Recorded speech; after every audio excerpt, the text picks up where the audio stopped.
Hey, good evening, everybody. Sammy Thunder here. Welcome back to the channel. Super stoked. 2 days away. We're going to be leaving for the National, taking a flight in the afternoon, early afternoon, actually, like around 12 o'clock or so, and I'll be getting into Chicago at around 3 o'clock Chicago time, hopefully.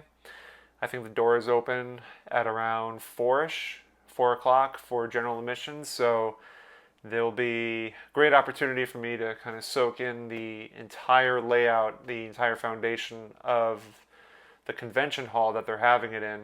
And so I think Wednesday is going to be the chance to film, record the tables, kind of get a lay of everything, get the prices on a lot of things, take notes, table numbers, be able to know where to go back to. And I kind of have an idea of some of the things that I'm looking for. If you haven't seen that video as far as what finds that I want to get, I'll link the video right now so you can check it out on the very top. It's kind of just giving like a general idea of what I want to pay for certain things and the cards I want to find. That being said, this weekend I had an opportunity to go to a show on Saturday and also to sell at a show on Sunday. And it was great. I was able to find some inventory pieces on Saturday that actually turned into sales on Sunday, at least some of them. And I also got some collection pieces, some more Hall of Fame rookie cards. And so I'm going to showcase those for you. I also have a little announcement. Kind of mentioned it already on Theo's channel, Clemente Collector, with the interview that I had with him. You can check out that video too. I'll link that one as well if you want to check that out. But I have a little bit of announcement that I announced there as far as the Thursday meetup. So it's going to have some fun things to go with that.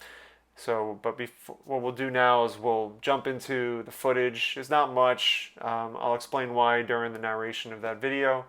And we'll come back and I'll show you the pickups that I've made. So enjoy, everybody. So this is the inside of the Trumbull show, and a lot of my recordings came from outside with Rob. He had an outside table set up, and as you can see, just tons and tons of loose cards. I picked out Phil Rizzuto and the Yogi Berra there. They're marked at 10. Got those essentially for 5 each because they were, low grade. But as you can see, he's going through. He's got like this star pile as well in the boxes. These were some of the heavy hitters, and you can see the prices are so reasonable. There's that Pete Rose, Clemente, picked those up. Hank Aaron, picked that one up as well. I was tempted by a lot of these. Yeah, Mauricio really caught my eye because I'm after all the rookie cards right now, so those are the ones I really want. That Yount also caught my eye for 20 bucks. Rob is really fair. Really fair. So I was really happy to make a deal with him, and I'll definitely do more deals with him in the future. Now we're moving on over to the Babylon show. This is John's show, Behind the Diamond. If you're not familiar with this channel, you should check it out. We're looking at my table setup. So you can see the Hank Aaron 68 that I bought. Pete Rose is in there too. Made a lot of big deals. I sold that 59 mantle and sold the 2 Nolan Ryan 71s, and there's a Pete Rose 76 I made a bundle package for. I think I sold everything, sold those for like $770, I think, for everything total. Pretty solid. Made a nice profit on it. These are just, and you can see the Phil Rizzuto 56. This is just the way I set my table up. And bargain bin box, and then I have some cool junk wax nostalgia, some sets, and some 76 set which ended up getting sold. Dealer Chris, I've bought from him before. Love his stuff that he has. Didn't have nearly as much as he did the last time, but he had some really cool autographs. And then you can see some really sharp 71s in there. I bought the Ted Simmons from him last time. A really cool Buck O'Neil autograph. Kind of caught my eye. That was really cool. I think he sold a couple of autographs as I went back to his table a number of times. Wanted to make sure that y'all got a chance to see that he also does have bargain boxes, commons that he sells, and Chris is a nice guy. Like, he's always willing to work with you to make a deal. So really easy to work with, and always enjoy buying from him. So it's really cool. I got a chance, as you can see, I went through just to kind of give you guys an idea of what he's selling. I think the prices are on the back, and they're pretty reasonable. I mean, you have to remember that these cards were really, really sharp. So really, really good stuff overall. Only had one hand, so I didn't really get a chance to give you a good glimpse. But there was mostly commons. Don Mossy back there for Reindeer Studios. This is a dealer, Trevor. It's really cool because he is a really young guy and loves the vintage stuff and very old school mentality too. I don't think he does a lot of online stuff, but he was open to me posting his information just so y'all can reach out if you saw anything you liked. That Fergie Jenkins caught my eye. He was asking 60 from marked down from 100, which was really a nice price. Didn't end up going for it, but there's always next time. I'm sure he'll be there, hopefully. But I wanted to make sure I slowly went through and provided some footage of these cards. Really nice layout too. 68s, and everything's kind of organized pretty nicely. Jumping over a little bit, we get to some 70s stuff. Not really what I'm after. I'm always a sucker for Nolan Ryan 76.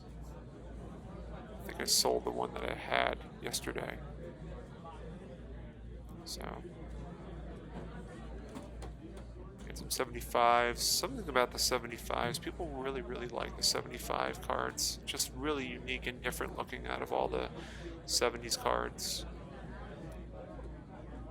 You got some 50s stuff as well. Got some really cool stuff in here. I think there was something that caught my eye when I was looking at this. Yeah, another Whitey Herzog card. Really nice stuff, Minnie Minoso. I think he was a big Jeter collector. Not surprising though, considering. You got some graded stuff as well. So overall, pretty stellar stuff.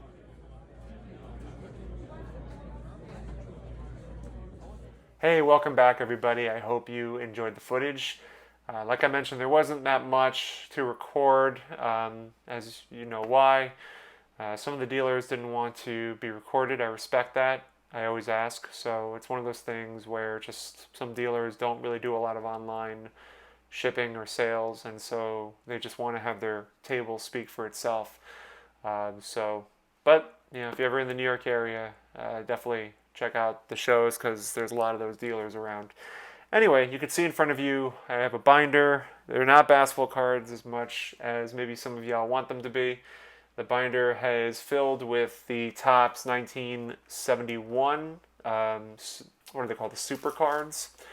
There's a guy who, at the show on Sunday, another dealer who had this binder laid out, and I guess no one really bought into it. And I've actually already sold a couple of these items off already because I'm trying to recoup some of the money back. I thought it'd be a fun purchase to make. Although I kind of thought now that some of the super cards or the Giants cards are really a niche market. There's really not that many people that do buy this stuff, but every now and then you'll get some people interested. And so he showcased some of the, or he had like the highlight cards shown in the front of the binder. And so the Clemente was here, the Aaron was here. I sold both of those already. But you have some names like Al Kaline, you got the McCovey here. I had a Gibson which sold, Seaver, Johnny Bench, that's a nice one, and Willie Stargell. I won't go through all of them, I don't want to bore you all to death, but just an idea. Brooks Robinson, you got a Boog Powell, Tony Perez, Harmon Killebrew. Good amount of Hall of Famers and stars. Some Ron Santo, another Hall of Famer, Lou Piniella, Roy White, some big names. Joe Torre, Rusty Staub, Fergie Jenkins. There's a lot of doubles, and even one that's where there's three cards. I have like triples of them. Anyway, I don't want to bore you to death with these, but essentially I picked this up for $125. I thought for like about I don't know how many are in there, maybe 50 or 60, $125, yeah, 125. The Aaron and the Clemente I sold for, I think 55, no, 60 shipped, which means that it was about $55 for the pair. The Gibson had some issues, nothing major, but it had a few wrinkles in them. I think I sold that one and Lou Brock and a Kurt Flood for about, I don't know, like $18. And then with shipping, it was about 23. So not a bad start to recouping 125. I think I can probably recoup and make a little bit of extra money on some of the remainders. There's a lot of like $3, $4 cards, and then stars will get a little bit more. So I should be able to make a little bit of money on it. Now I would have shown you already, but yesterday I also picked up a 1954 Ernie Banks rookie card. It was in really poor condition. It probably would fetch a 1. And so that card, the guy had it in one of his boxes, but I did authenticate it by just kind of using like a loop to be able to kind of see the dot matrix that Topps usually had around that time. I compared it to another 54 common that I had. It measured up, and it also had the same kind of matrix pattern, and the feel of it was right. The smell actually was smell of it was right too. I bought it for $300, and I did end up selling it last night online for $350. So I made a small profit. I'm in it to, if I could find a quick buyer, that's great. And if I could make a small like profit where a finder's fee is involved, that's great too. I love selling to collectors, and so that's what I did. And I found a collector, and I shipped it out this morning. Some other things. This was from the first table that y'all saw. This is the Saturday show that I went to. I got this awesome Whitey Herzog rookie card from the 57 set. I don't know if y'all know, but these cards are very, very difficult to get centered. Or just 57s in general are just so challenging to get centered. And this one it's really, really beautiful. It had really good appeal and, blah, blah, blah, the same old nonsense. But, it looked really cool. And for $15, I think that's what it cost. It was a no-brainer to me. I love collecting Hall of Fame rookie cards. Whitey Herzog, man, can't go wrong there. And then the other one that I picked up is a Topps 56 Luis Aparicio rookie card. And this one I had on my radar for the National, but I saw Rob, who was the dealer at the table. He was selling this, and he had it marked, I think, at 60. And so I asked him if he would take 35 for it, just because I don't know if he noticed at first, but I showed it to him. I saw that there was a tiny, like a wrinkle going across the card here, and I think it goes, I don't know if it goes to the back or not, but I asked him if he would do 35, and he was gracefully accepted my offer, and I was really pleased with that purchase as well. So it was, I guess you could say this was $50 for both, which I think was a strikingly awesome deal. There were some other cards in the purchase that were for inventory purposes that I did sell a lot of. So at my Sunday show, one included a 67 Clemente, 67 Rose, and a 68 Aaron. And I think collectively, I think they were marked 50, 50, 40, and I asked if he would take 110, and which he did. I sold the Aaron yesterday for about 80, 85. It was really sharp, but just a little off center. And the Clemente and the Rose are still available, I think. They're somewhere in the packaging in my inventory boxes. But those are the pickups for now that I made from this past weekend. I'm really pleased with these two. These are collection keepers. Now for the big announcement. At the National, if you're going to be there Thursday, I'm going to do a little fun activity. If you don't want to be involved, you can let me know in the comments. But I think it's fun. I'm going to be going around asking, just like baseball card trivia questions like I've done in some of my live streams. And if you get the answer right, then you get to pick through like a mystery bag that I have. Mystery bag is going to include my card that I've shown before.